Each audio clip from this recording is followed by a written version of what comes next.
Olá meus amigos, bom dia! Agora esse vídeo está indo para os amigos do Facebook, da nossa página Fábio Turaz, Advocacia Previdenciária, e nós tivemos aí um grande número de inscritos nesta semana, talvez por conta até do vídeo onde nós falamos aí e mostramos, né, através de cálculo, como a população trabalhadora mais humilde vai sim ser prejudicada pelas propostas de reforma da Previdência.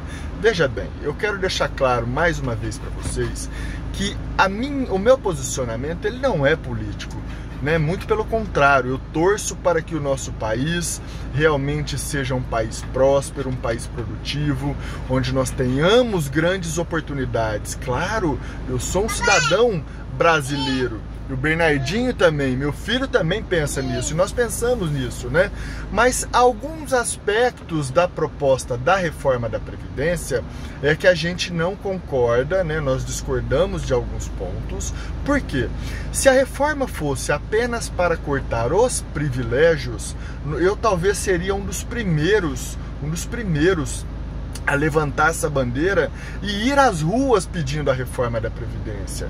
Mas o problema é que alguns pontos onde ela vai sim prejudicar a população mais pobre, a população mais carente, a população mais humilde, o trabalhador que ganha aí até 2 ou 3 salários mínimos, isso vai ter um prejuízo muito grande e talvez um dano irreparável.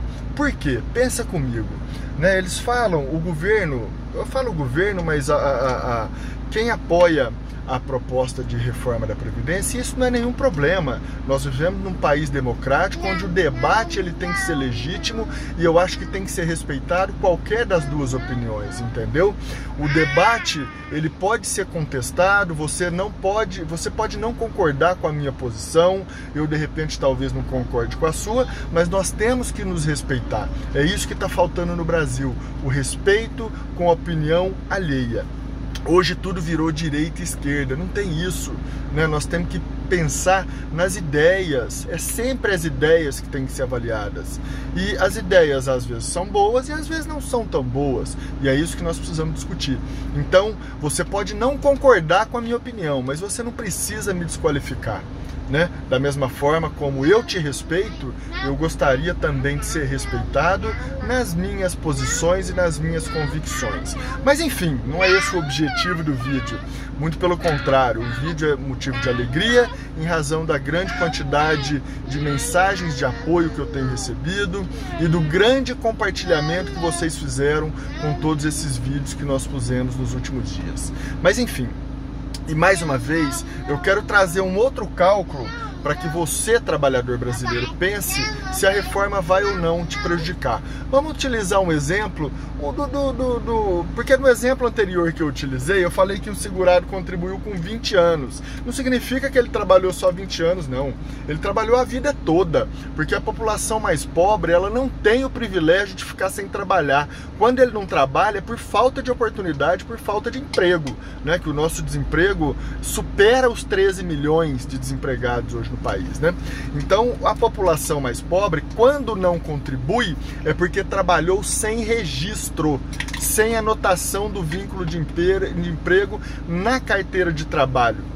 E isso é uma realidade no nosso país. Até bem pouco tempo atrás, eu que estou aqui no interior do estado de São Paulo, né? A gente vê isso, é natural, né, que as pessoas ainda continuem trabalhando sem a anotação do vínculo em carteira de trabalho.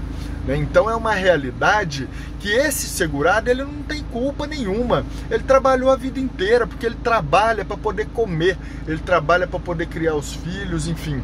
O trabalho é uma necessidade para ele, tá bom? E eu quero te dizer o seguinte, pegando o exemplo de um segurado que tem 40 anos de contribuição, por que ele vai ter uma diferença na média contributiva dele e, consequentemente, no valor da aposentadoria? Hoje o cálculo é feito levando em consideração as 80% maiores contribuições do período que vai de julho de 94 até o dia que ele vai requerer a aposentadoria lá no INSS. Com a nova reforma, esse valor não vai ter esse descarte dos 20% menores salários de contribuição. ele vai ser 100% das contribuições. A média vai ser feita com base nas 100%. E por que existe esse descarte dos 20%? Justamente porque quando o trabalhador lá com 20 anos, com 17 anos, com 16 anos ingressa no mercado de trabalho, ele recebe valores menores, né? Ele começa de baixo, ele começa ali recebendo um salário mínimo e daí por diante ele vai recebendo algum valor, porque ele vai crescendo dentro da sua carreira, na sua profissão, ele vai sendo promovido e vai recebendo maiores valores, consequentemente a contribuição dele aumenta. Então, o que nós temos que pensar? Esse descarte de 20%, ele contribui para que a remuneração do trabalhador na aposentadoria seja um pouco mais vantajosa. Com a nova regra, vai ser levado em consideração todas as contribuições da vida dele. Portanto, essas menores vão fazer com que a média dele seja puxada para baixo. Por exemplo, um trabalhador que teria uma média contributiva de R$3.000, né, ao longo de 40 anos, por exemplo, com a nova reforma, essa média não vai ser mais R$3.000. Ela vai cair para 2.000, para 1.800, ela vai cair significativamente. E isso, inevitavelmente, vai trazer um abalo econômico, vai trazer uma consequência econômica muito grande, né? Porque esse trabalhador que trabalhou a vida inteira vai ter um padrão de vida talvez um pouco menor, porque os rendimentos dele serão insuficientes para a manutenção do padrão de vida que ele tenha enquanto estava na ativa. Tá bom? Um grande abraço, continue com a gente, continue compartilhando os nossos vídeos, porque é isso que faz com que os vídeos alcancem um número maior de pessoas e, é claro, isso estimula que a gente continue produzindo um conteúdo de qualidade para vocês. Deixe seu comentário abaixo, um grande abraço, Deus abençoe a todos nós e a gente se encontra no próximo vídeo.